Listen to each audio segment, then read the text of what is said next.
Então a tua carne nunca vai falar, Joel, seja generoso, cobre o órfão.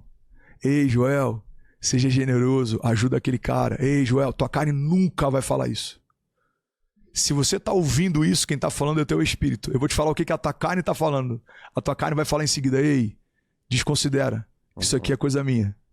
Ei, é coisa da sua cabeça. Quem está falando isso? Vozes da sua cabeça. Como é que Deus fala com a gente? Porque como que o cara discerne? Você fala muito de discernir, né? Como que a galera que tá assistindo, tá ouvindo, discerne? É Deus que tá falando comigo e os planos escritos? Ou é a minha própria cabeça agitada e meu desejo material e carnal que tá falando comigo? Como é que é essa linguagem? Cara, a Bíblia fala sobre o Espírito de Deus testificando ao nosso espírito a respeito das coisas de Deus. Então Paulo fala, por exemplo, que a oração no Espírito, ela é infrutífera para nossa mente, mas ela edifica o nosso espírito. Uhum. A Bíblia fala em outro momento que são como gemidos inexprimíveis. Ou seja, quanto mais conectado eu tô, mais eu entendo, discerno e ouço o que os céus estão falando. É como um rádio, cara. Tem centenas de frequências de rádio atravessando o meu corpo e o seu agora. Uhum. Mas se a gente ligar um rádio, a gente só vai ouvir uma rádio, é aquela que você sintonizou. Certo. Então imagina, você tem ruídos e vozes o tempo inteiro ao teu redor. Você tem opiniões, você tem conselhos, você tem amigos, você tem estrategistas, você tem métricas, você tem... Mas a despeito de tudo isso, também existe um testemunho interior. Existe uma voz falando com você, existem impressões no seu espírito, existem sonhos proféticos. Então, o tempo inteiro tem muita coisa tentando falar com a gente. Quanto mais sensível eu tô, mais discernimento eu tenho. Então eu gosto de dizer que aquilo que às vezes a gente chama de silêncio de Deus, Deus chama de falta de sintonia.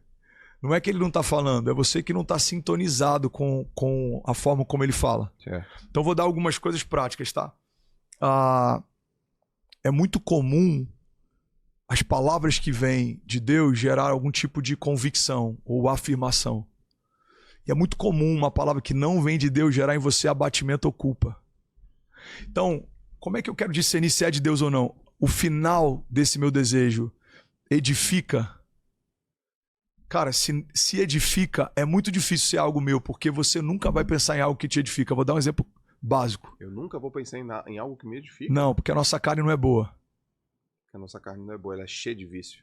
Ela é cheia de vício. De desejo, de vontade. De vontade. Inclusive, a pior coisa que Deus pode fazer com alguém é entregá-lo aos seus próprios prazeres. A pior coisa que Deus pode fazer com o homem é entregá-lo aos seus próprios prazeres. Você quer um exemplo? Você entrou numa conversa que não é legal. Uhum. Isso te gera um incômodo. Uhum. Você recebe uma mensagem de uma mulher e a mensagem você percebeu que tem malícia. Não é legal. Isso te gera incômodo. Você entra numa sala e tem alguém falando de uma outra pessoa, a conversa não tá legal, isso gera um incômodo. Uhum. Ou seja, a gente tem uma sensibilidade para discernir, cara, isso não é bom. Isso não é para mim. A pior coisa que pode acontecer é um homem perder essa sensibilidade, ele perde o temor. Então ele deseja o que não deveria desejar e ele não se incomoda mais. Ele toca no que ele não deveria tocar e isso não incomoda mais. Ele faz o que ele não deveria fazer, isso não incomoda mais. Então, olha que forte isso aqui, cara. E eu já tive momentos assim, que eu desejei fazer coisas e eu falei, cara, isso é coisa da minha cabeça. Então vou dar um exemplo. Tô andando na rua, eu vejo alguém e falo, putz, eu vou ajudar esse cara. Aí você fala, não, peraí, isso é coisa da minha cabeça. Já viveu isso em algum momento? Toda hora. Entende algo? A tua cabeça nunca vai te inspirar a fazer algo que edifica o teu espírito. Cara, isso eu também nunca ouvi. Essa eu não ouvi também não. Essa é nova. Porque a carne e o espírito, eles militam um contra o outro o tempo inteiro. Então a tua carne nunca vai falar, Joel, seja generoso, cobre o órfão. Ei, Joel, seja generoso, ajuda aquele cara. Ei, Joel, tua carne nunca vai falar isso. Se você está ouvindo isso, quem está falando é o teu espírito. Eu vou te falar o que a tua carne está falando. A tua carne vai falar em seguida, ei, desconsidera, isso aqui é coisa minha. Ei, é coisa da sua cabeça. Quem está falando isso? Vozes da sua cabeça. Então imagina, a minha agenda em 2025. Eu vou fazer um orfanato em 2025. Deus me deu esse projeto há algum tempo. Esse ano começou a queimar no meu coração. Compartilhei com uma pessoa. Ele falou, se você der o primeiro passo, eu dou a área. Então a gente já tem uma área, eu vou começar a construção de um orfanato. Cara, a minha carne jamais falaria, Fernandes, gasta o seu dia de descanso para a construção de orfanato. Fernandes, pega a tua agenda e tira alguns dias na tua agenda para fazer algo que vai ser para edificar a vida de outros. A minha carne nunca vai falar isso. A minha carne vai tentar me convencer a descansar mais, trabalhar mais, ganhar mais. Então, existem alguns indicativos que são muito básicos. A sua carne nunca vai te inspirar a fazer algo que edifique o teu espírito. Então, alguns indicativos básicos, tá? Eu preciso entender o que eu tô ouvindo. Isso é algo que nasceu de mim? Porque para pensar, vamos ser sinceros. O próprio Jesus, quando ele é chamado de bom, ele fala, não, bom é o Pai que está nos céus. Cara, a gente ama porque ele nos amou primeiro. A Bíblia fala que a fé que nós temos porque recebemos dele. Joel, a fé que você tem não é mérito teu, você recebeu. O amor que você tem pelos seus filhos não é mérito teu, você só ama porque ele te amou primeiro. Então os sonhos que você carrega, você só carrega porque ele implantou em você. A visão que você tem, você só visiona porque ele te permitiu ver. A voz que você tem, cara, ela só ecoa porque ele fala enquanto você fala. Porque ele respalda o que você fala.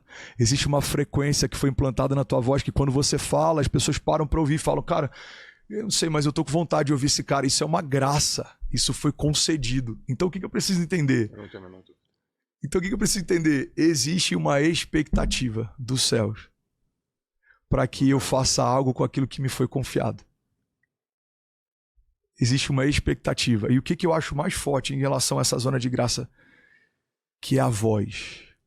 Se Deus te deu voz, existem pessoas que não conseguem falar esperando que você fale por elas. Isso é muito forte. A Bíblia fala que o verdadeiro evangelho é sobre a gente cobrir o órfão e a viúva. Cara, tem órfãos que querem falar, mas não conseguem falar. Tem crianças com abuso sexual que querem gritar, mas não podem gritar. Tem pais de família falidos que não sabem como explicar para a mulher que vão ser despejados, a despensa está vazia, não tem como falar. Ou seja, eu não sei quais são as facetas dessa zona de graça, mas uma coisa eu sei, a base dela é Deus te deu voz. Faça algo com a sua voz, que vai além de você. Porque vai ter um dia que a nossa voz não vai estar mais falando. Mas os frutos vão continuar falando por nós, mesmo quando a gente não puder mais falar. Não sei se você já teve essa pira, cara, sendo vulnerável ao nível máximo. Eu acho que eu não falei isso nem pra minha esposa. Mas um tempo atrás eu tive que fazer um exame e era um ultrassom pra ver se tinha nódulos na garganta. E é um exame de rotina. E aí o médico falou, ó, tem 2 nódulos, mas é comum, principalmente pra quem usa muito a voz. E aí, cara, se abriu uma janela e eu falei, se em algum momento eu perdesse a minha voz e eu soubesse que eu ia perder, o que eu faria? O que eu falaria até que a minha voz não saísse mais. Eu lembro que quando eu volto pro Brasil, 2 anos e meio atrás, eu fiz uma pré-cruzada de milagres em Interlagos, no Autódromo de Interlagos, e a minha pregação foi, se esse fosse o meu último grito, o que eu morreria gritando? Se enquanto eu tô aqui no palco ministrando para vocês fossem os meus últimos suspiros, o que eu estaria falando entre o meu suspiro e o último? Se Jesus aparecesse aqui agora, o que ele me ouviria proclamando? Cara, eu tenho esse senso de urgência que é a vida passa muito rápido, que é o tema de um próximo livro meu. Deus falou comigo que mudou a minha história. Ele falou, filho, a vida é efervescente. Muito bom. E esse tema explodiu a minha mente. Muito bom. A vida é efervescente. A vida é efervescente. Você já colocou uma vitamina C num copo? E no início parece que aquilo vai durar para sempre. Aí você vai fazer um café e quando você volta, parou de efervescer. Assim é o Joel. Assim é o Fernandes.